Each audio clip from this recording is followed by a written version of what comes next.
Hello and welcome to episode 25, Understanding the World of Espionage and its Impact on the Space Industry. Today's topic is very much interesting because previously we had guests who gave us an outlook on espionage and the narrative warfare.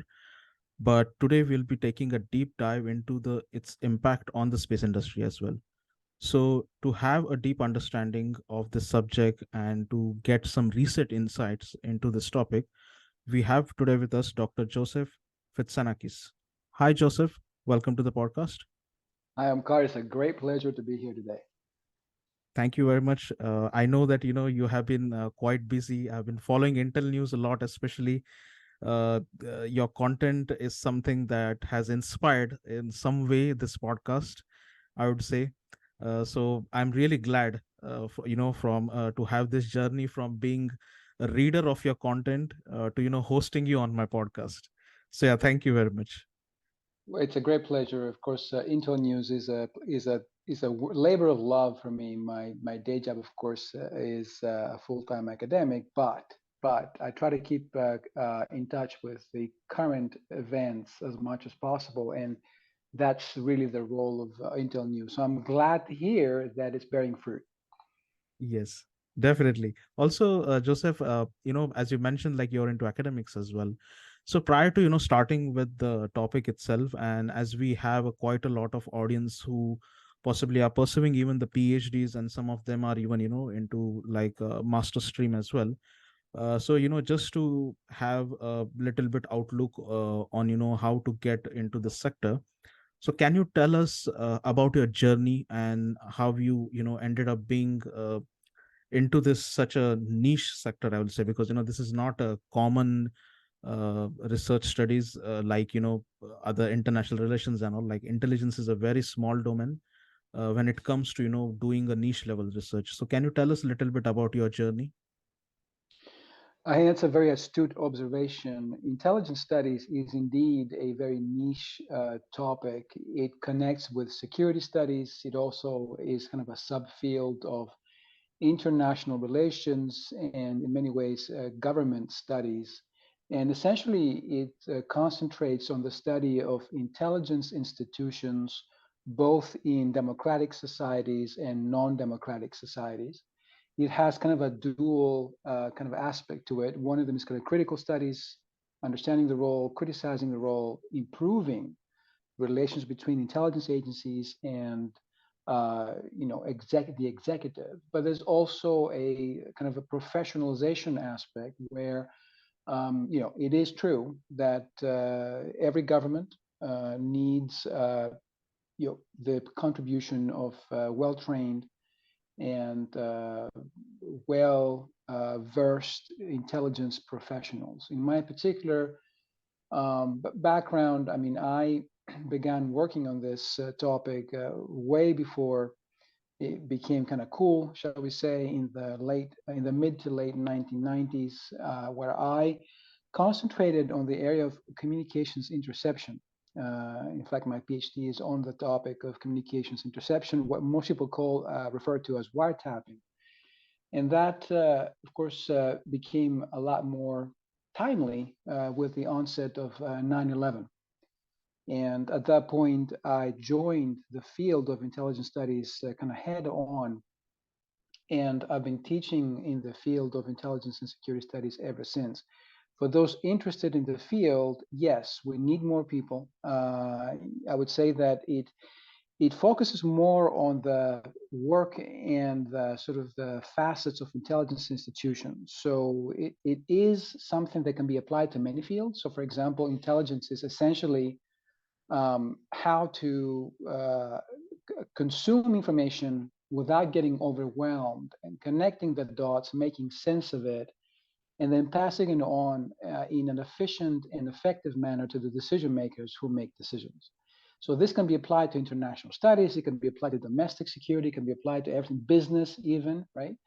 I have noted in recent years an influx of international studies or international relations, rather, academics in the field. I think that it is perhaps more useful for those who want to get involved in the field of intelligence studies to directly start studying intelligence and not necessarily view it as a subfield of international relations, because we need the more kind of niche approach in this field. Yes. And just to little bit extend on this topic, and as we have a broad range of audience, I mean, we have a lot of audience from the space industry as well, who are little bit, unaware about certain terms in the defense and security. So this question is something, that serves the audience in the space industry. Like, what are the primary objectives of espionage and how they have evolved over time?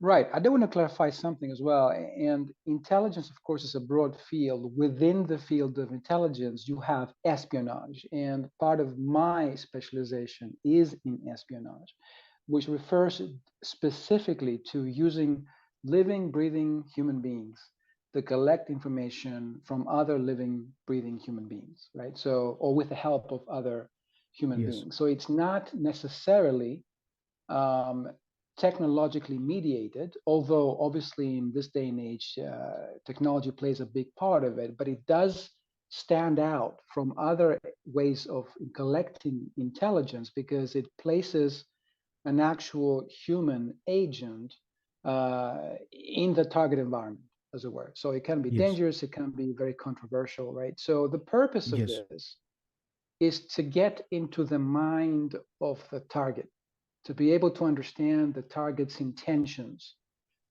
ideally before they actually materialize. So, to give you an example, let's take North Korea. I mean, using all kinds of methods. So, for example, satellite imagery, we may be able to observe that North Korea, let's take a hypothetical example, is amassing Yes. troops in the border with South Korea. Well, we can see that. What we don't know is what exactly is the reason for that. What's in the intention of the North Korean leadership? And usually, not always, but usually, the only way you can get that information is through espionage, because the imagery alone cannot give you what's in the mind of the leadership of North Korea. Now, of course, that Yes. works best with systems that are not too centralized, so that if you only have one leader who makes all the decisions and does not even let his or her closest advisors know about this, it's much more difficult to penetrate than less centralized systems. So that, in essence, is what the purpose of espionage is. Interesting. I think you covered most of the notable instances of espionage and the latest technological advancements. I believe AI is also something that is coming up. I mean, in satellite images, we already use in the space industry AI quite a lot. But the AI enabled warfare, that is something that is not used on a large scale. But yeah, I think it will be also interesting to explore down the line. I think as the technological advancements grow, both on the terrestrial and the space domain. And just to connect the dots with the space industry, how did espionage activities during the Cold War shape the trajectory of the space race? Well, I mean, the Cold War is sort of the quintessential school that informed the methodology of espionage in the modern era in both East and West. Um, I would say that given the fact that the space race was such a major component of the East West rivalry during the Cold War, espionage, I mean, it proved crucial. It gave crucial intelligence that actually influenced the strategies. It influenced the competition, the advancements between the two superpowers in the realm of space exploration in particular. I would say that uh, if you think about all the main components of the hardware of the space race, rocketry, guidance Yes. systems, you can think about propulsion, any other critical aspect of space technology became a target essentially on both sides of the Cold War between about 1947 or so until the end of the Cold War. And I would say that espionage proved invaluable insights into the other side's, let's say, capabilities, and that includes things like satellite as well. Let's not forget surveillance and reconnaissance capabilities Yes. of satellites. One of the big, sort of secrets has always been how capable, what are the capabilities of the other side satellite systems, let's say, or surveillance systems, airborne surveillance systems, the ability to gather information about an adversary's military installations or missile sites, other strategic locations involved in the space program became really one of the most key aspects of the Cold War, and it kind of led to the space race, this cat and mouse game that we saw develop during those decades. And of course, I would also like to add another aspect of intelligence, which is propaganda and psychological warfare, what we refer to in the field as information operations. So we saw a lot of intelligence operations during the Cold War that extended beyond just gathering intelligence, but also included efforts to manipulate public opinion using the space race as a vehicle to do so. So every time the Soviets had a major success in space, that became kind of a propaganda item. The same thing occurred on the American side, and we see that today in the space race in the post-Cold War environment. So you have all of these elements that kind of connected with the space race during the Cold War. Interesting. And just correct me if I'm wrong. So national interest are the prime, I would say, kind of focus due to which espionage activities occur, right? Am I right in this contest? Yes, so these are typically nation states competing against other nation states, although, and I'm sure we're going to get into that later on with the privatization of the space race today, you also have espionage between non-state actors, as in firms, private companies that have taken a stake to claim in the space race itself. So it's kind of interesting. It's gotten a lot more complicated now because you don't just have state actors against state actors anymore. Yes. Oh, also, just to add on the same layer, so can you please tell us how geopolitical motivations are connected to intelligence services? Because just now you said like national interests are the prime focus. So I believe geopolitical motivations are also connected to the intelligence services. So can you please extend a little bit on that? Absolutely.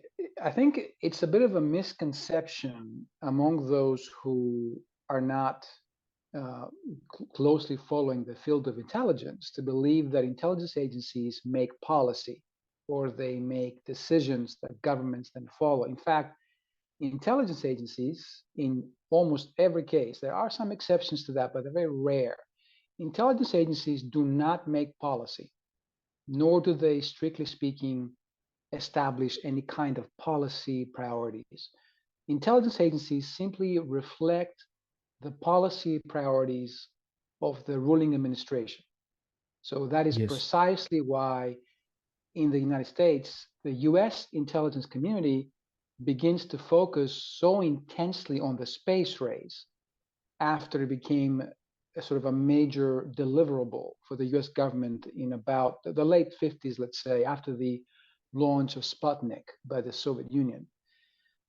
We saw the same thing with the creation of the US Space Force in more recent years, and all of the, of course, all of the associated intelligence functions that it contains. That represents a major shift in policy for the White House. Therefore, the US intelligence community kind of follows suit as a whole. Now, again, there are very, very minute exceptions to that rule. There are countries where the intelligence community is so powerful that it begins to kind of operate as a de facto ruler of the country. One example is possibly Pakistan, where the Yes. inter-services intelligence agency is extremely powerful. Some say is the most powerful aspect of the state, but that is not typical of what we see. So it's important for the audience of this podcast to be aware that intelligence agencies do not make policy; they strictly follow the policy and geopolitical priorities of the administrations under which they serve. Yes. As you mentioned, like somewhere there is a power imbalance that happens, and I think intelligence agencies and military shouldn't actually run the country, but they are meant to protect the country. Also, just to get down the line of the commercial industries, I think we are reaching that point. Like, how has industrial espionage specifically affected modern commercial industries, especially in terms of intellectual property theft? I'm asking this question because we have observed recently in the space industry several cases, happening all across, upstream and downstream market of the space sector. And I believe IP is something that is very much at risk over here. So can you please extend a little bit on this as well? Yes, I'm glad you asked me that question, Carl, because I actually have very strong opinions on the matter. I would argue, and this is my personal view, that intellectual property theft, facilitated through the use of industrial espionage, because that's what is happening nowadays in the case of the space industry, for reasons of profit in some cases, but also for reasons of national security, has been, if not the leading force, then I would say certainly among the leading forces in the development of the modern commercial industry sector. And that includes, I think, the space industry. I really don't think that we have seen the full extent of intellectual property theft that takes place in this field. And I think if we could Yes. see the full extent of intellectual property theft sponsored by states that is Yes. taking place in this field, it would really stun even the most cynical observers out there. Now, certainly Yes. when it comes to the modern landscape of espionage, there are certain countries that we can point to, such as North Korea and China. Others to a lesser extent, but those two are kind of the leading forces in this field, whose, if you look at their espionage posture, it's basically a financial enterprise. It's designed to impair the competitive position of their adversaries, right? Whether these are other nation states or private companies.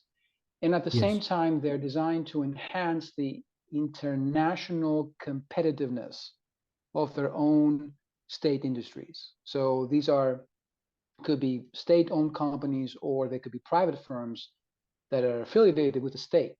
So I would say at this point, this is clearly visible in the case of China. I mean, in the case of China, the vast majority of Chinese espionage abroad is commercially driven and it Yes. has financial goals. Now, of course, you can argue that these financial goals, to the extent that the Chinese finance sector and the Chinese industry is sort of state controlled in many cases, or in most cases, it is kind of integrated into the national security kind of posture.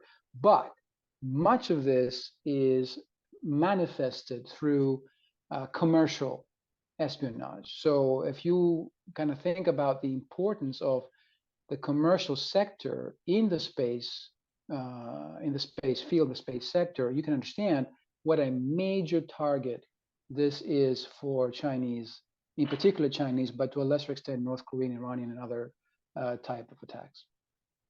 Yes, as you mentioned China, and we were discussing intellectual property theft altogether.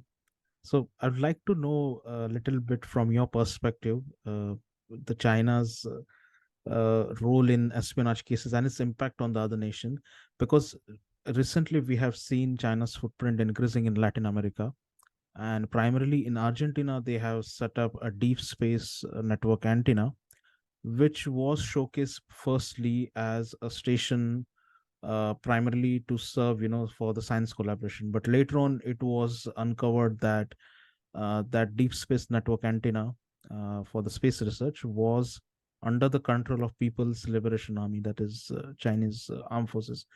So, can you tell us a little bit about the Chinese espionage cases and its impact on the nation? Sure, and I'll also make the caveat here that the close connection between the space race, space exploration, and everything Yes. attached to that, and espionage is not new. China did not invent that. I mean, you can go back to the era of the Cold War, you can find that there's a very strong relationship between the space race, space institutions, space research, space scientists, even scientists, and espionage, even in the days of the Yes. Cold War, and all parties are kind of responsible for that. So again, it's not a Chinese invention. Having said that, and you mentioned some cases recently in Latin America, for example, Argentina, we've seen kind of an interesting approach by the Chinese into kind of creating a hub there for space, the space industry, the Chinese space industry. I would argue that today, Chinese espionage represents what I would personally call sort of the largest state-sponsored espionage project in history.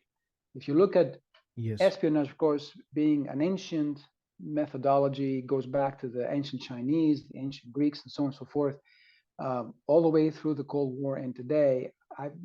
It, it, it, I think the Chinese effort to conduct espionage dwarfs any kind of other previous state-sponsored espionage efforts by, say, the United States or even the USSR during the Cold War. And a portion of that targets space technologies. They have been very, very, uh, you know, detail-oriented reports of Chinese espionage efforts focused on acquiring space-related technologies, but also information. So either hardware, but also some of the theory and the Yes. science behind it. And this includes all kinds of things. I mean, we're talking about attempts to obtain data that relate to satellite systems, launch vehicles, space exploration more broadly, but also, of course, research and development on all of those fields. We're talking here about cyber attacks. We're talking about hacking. I mean, to a large extent. But Yes. also, we're talking about something that interests me more directly, which is insider threats and Yes. human intelligence gathering. And we see also efforts to target both industrial entities, but also academic entities involved in space technology, both in research and development. We've seen several cases. The one in Yes. Argentina is interesting because it's so big, it's such a large footprint. But we also seen cases of individual insider kind of Yes. espionage cases, efforts to steal intellectual property, trade secrets, any kind of proprietary information from companies and research Yes. institutions.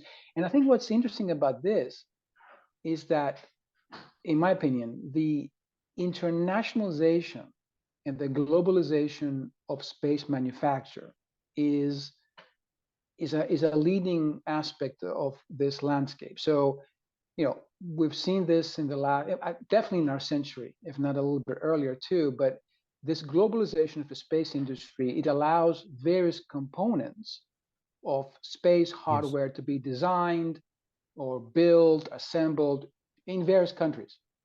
And that, of Yes. course, gives China the ability to attack a multitude of targets rather than just the United Yes. States, for example, or rather than just India, or rather than just Russia, etc.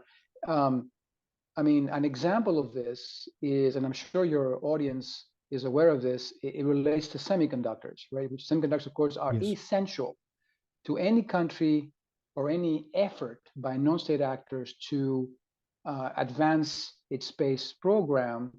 I Yes. mean, that has been referred to as sort of the oil of the 21st century. Semiconductors are key here. And, you know, it's interesting that the vast majority of advanced semiconductors today are manufactured in Taiwan, which China, of Yes. course, claims as its own territory. There are now attempts to decentralize the production of semiconductors, in order to kind of ensure that this will not be hampered if there is a war between China and Taiwan. But by doing that, it also multiplies the targets of espionage. And I Yes. think we're going to see this kind of a richer target environment affect the way espionage is planned and implemented by various state actors in the coming decades. Yes. I think you covered most of the point related to the infiltration that is happening even here in Europe as well. That I believe we have recently seen a lot of cases, both from the Chinese and the Russian side. So, just this question is just in from a general aspect and from your expertise, having spent over more than a decade in this sector. So, what measures government and the intelligence agencies can potentially take to reduce the Chinese and Russian infiltration? Yeah, that's a really great question. It's very difficult to answer holistically. I would say that it is actually extremely difficult for counterintelligence measures to be taken and to be Yes, adequately implemented in societies that are fundamentally open, like that of the yes, United States, like that of say most of the European countries, particularly those in the European Union. The fact is that if you impose strict counterintelligence measures, I mean, that would inevitably result in the restriction of civil liberties. And yes, populations in the West, in particular, they tend to be willing to do that after a major catastrophic event, for example, 9/11, yes, or the sort of Japanese attack on Pearl Harbor, or even the Russian invasion of Ukraine. yes, However, these types of permissibilities, I mean, they don't last very long because Western populations, particularly the American population, have to say they're used to having they're not used to having the civil liberties curtailed in a major way. So these types of permissions have an expiration date. However, I will say that one thing that can be done is the yes, conscious and deliberate promotion of STEM education, and that includes yes, physics and engineering in Western nations. I think for a very long time, Western nations have neglected their education systems, and yes, you're seeing the growth of education systems in Western countries that tend to focus on profit rather than resilience yes, and coordination, right? So there needs to be some kind of re-establishment of an educational system that is not just focused on profit, but is also focused on resilience and some kind of connection with national priorities and national goals. yes, And so we need, just simply put, we need to have a a growth in the percentage of physics and engineering talent that is yes, produced by Western universities, right? So yes, um, I've, I've, I myself is a product. I'm a product of the globalization of education, and that is a very good thing when it comes to sharing ideas. It does, however, present a host of counterintelligence complications, and it can yes, undermine security and resilience. So it is important that if we're serious about um, yes, engineering as a social product, and that of course affects directly the space sector, that we funnel that in the educational system in a coordinated way. This cannot be left to industry, because industry, because of its competitiveness, cannot have a sort of a coordination that is required here. This must be the work of governments to yes. promote STEM, to assist in the counterintelligence uh, concerns that we have when it comes to the space sector, but also other STEM-based sectors in the West today. Yes, I believe educating the people is the most convenient way. I have been actually promoting and advocating, I would say, through my podcast in previous several episodes. And whenever I meet the people and my colleagues from the Swiss industry, I always tell them about this topics. If there are some espionage cases that are happening, I try to share the information with them. What has happened. Why you should be aware about this, because I think until the people are not aware, uh, till then, we cannot possibly, reduce this kind of infiltration. And just putting the restrictions will possibly, degrade the value of commercialization in the space industry. But I'm pretty sure, like, if down the line, if people are not educated about this topic very well in the space industry, there won't be much option, but the government then has to regulate a lot of things on the commercial side. And I think I'm coming to the that similar question. Like, the commercialization of space technology has given access to civilians, making it easy to plot a double agent.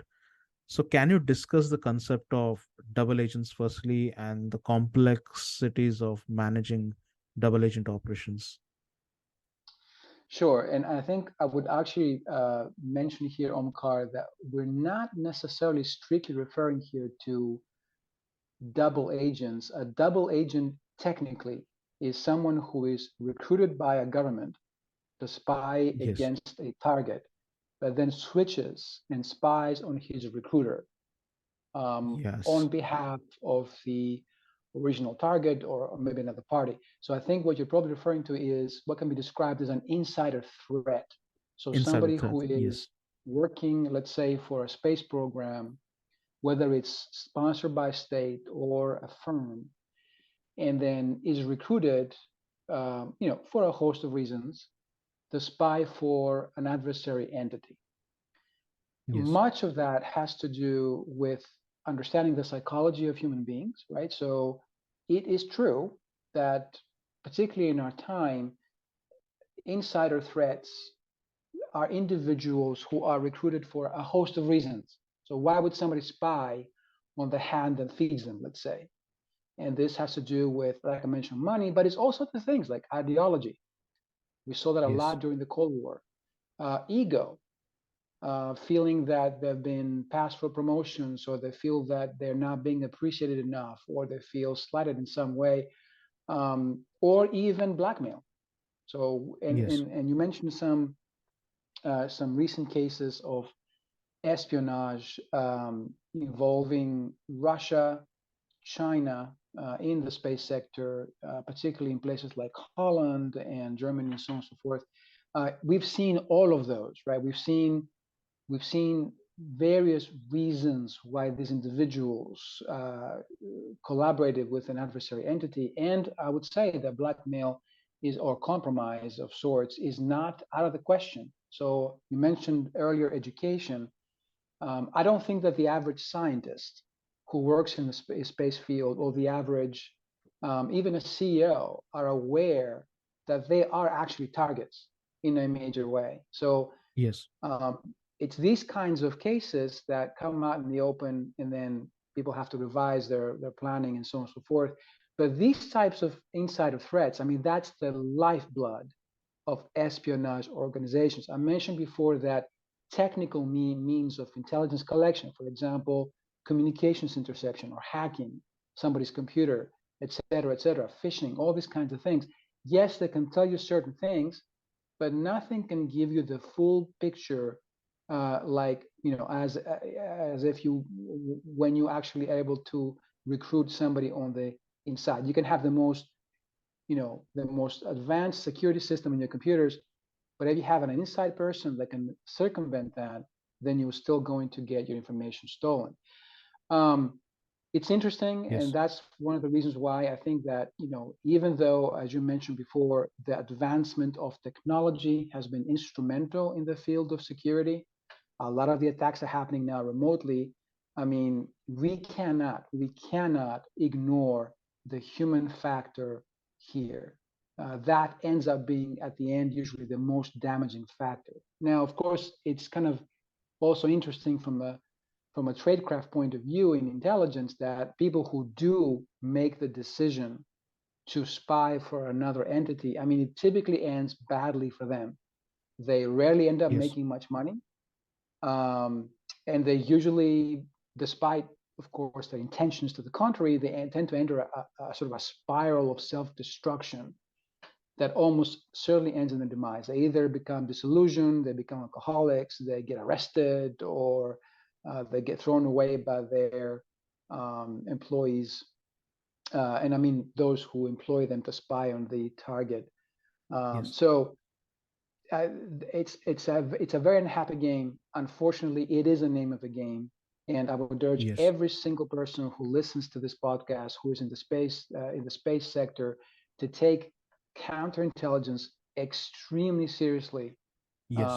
What we find is that people who work in this sector who have a background in counterintelligence, um, maybe the chief security officer of certain companies or state agencies, they understand that. But typically, those who are working for these agencies don't understand that, who are not CIA professionals, counterintelligence professionals, don't Yes. get that as much as they should. And those who are at the top tend to not get as much as they should. This especially applies to the private sector, which has also a motive to be profitable and often tends to cut corners in order to ensure profitability. And some of these corners end up being the counterintelligence aspect. And when you realize that you have not been funding that part of your operation enough, it's too late. Yes. I think, like going down the line, the cooperation between the nations is very important, because we have recently seen like US and India. I mean, earlier, if you'd have asked me, someone had asked me this question 20 years back, like the cooperation between the US and India on the defense side, like US and India have been cooperating on several civil and scientific missions in the space industry. But on the defense side, on the military segment, the cooperation has recently increased, and I believe there will be a space a little bit to also share some more things for the benefit of both the nations. So from this perspective, I'd like to know, like, do you believe cooperation between different intelligence agencies is a way forward to reduce such threats and record healthy growth in industries like space? And what I meant here is like the cooperation between the allied nation, the partners, like for example, in Artemis Accords, now India and US and several other European nations are partners. So, sharing information between these intelligence agencies of these countries. So, do you think this is a way forward? Yes, I agree with you 100% on this, Omkar. You mentioned the Artemis Accords. These are a great step forward, definitely a very good thing. On the other hand, you can argue that increasing cooperation between states is a good idea in theory. Unfortunately, in the field of espionage, I would say cooperation is always lacking. There's always skepticism between Yes. intelligence agencies, even when dealing with allied nations, right? So there's a saying in intelligence that there's no such thing as a friendly foreign intelligence service, even of those of your closest allies, because these are national security kind of doctrines that sometimes clash with even the closest your closest ally. Now, having Yes. said that, there's take the example of European intelligence agencies, or let's say NATO intelligence agencies. There's no question that the war in Ukraine, to take one example, has increased collaboration between North American and European intelligence agencies to a tremendous degree. I've never seen in my entire career as much close cooperation between these agencies as I've seen since the outbreak of the war in Ukraine. So often, Yes. major traumatic events or disasters will tend to increase that level of cooperation to the point where you get actual tangible results. So I Yes. would say perhaps this can serve as a model for intelligence cooperation in the future in areas such as space. Let's all hope that this happens. Yes. And I think we have now reached the end of the podcast. So my final question is especially for the students, because there's a significant audience from the university and from the research side as well, mainly the PhD scholars and the people who have just entered the PhD studies. So this question, primarily is for them. Like, what message would you like to give to the students stepping into the field of intelligence and security studies? Well, that's a great question. I mean, for academics, for the academic side of things, it takes someone who is willing to begin to explore a field that information is often hard to come by. As academics, of course, researchers would rely on data, and often data is behind secrecy walls in the field of intelligence. Having said that, it takes somebody who understands the importance and the value of researching intelligence as an integral aspect of democratic societies in our time and is willing to put in the effort to uncover this information, so long as, of course, as it doesn't harm national international security interests. Now, having said that, um, when it comes to practitioners of intelligence, I would say do not enter the field if you're looking to get wealthy. Do not enter this field Yes, unless you're willing to make sacrifices, yes, and unless you believe strongly in public service, which means, of course, serving a cause that is bigger than just yourself. And ultimately, when it comes to espionage, actually being involved in espionage operations as a practitioner, I mean, I would say make sure that you're serving a cause that you're willing to die for. yes. That's a very crystal clear answer. Thank you very much, Joseph, for your time. And I believe my network, industry network, I would say, and primarily the people, the new listeners and the existing listeners, definitely they would take a lot of key points from this conversation, because I believe that there were also a lot of questions that have popped up during the conversation. And I hope in the near future, we might create even the follow up episodes as there are some more developments in this sector. So, again, thank you very much, Joseph. It was great to have you on the podcast. Thank you, Mkar. It's been a great honor for me to be among your esteemed guests of the podcast. And thank you for all you do to raise awareness of all issues relating to the space sector. Thank you.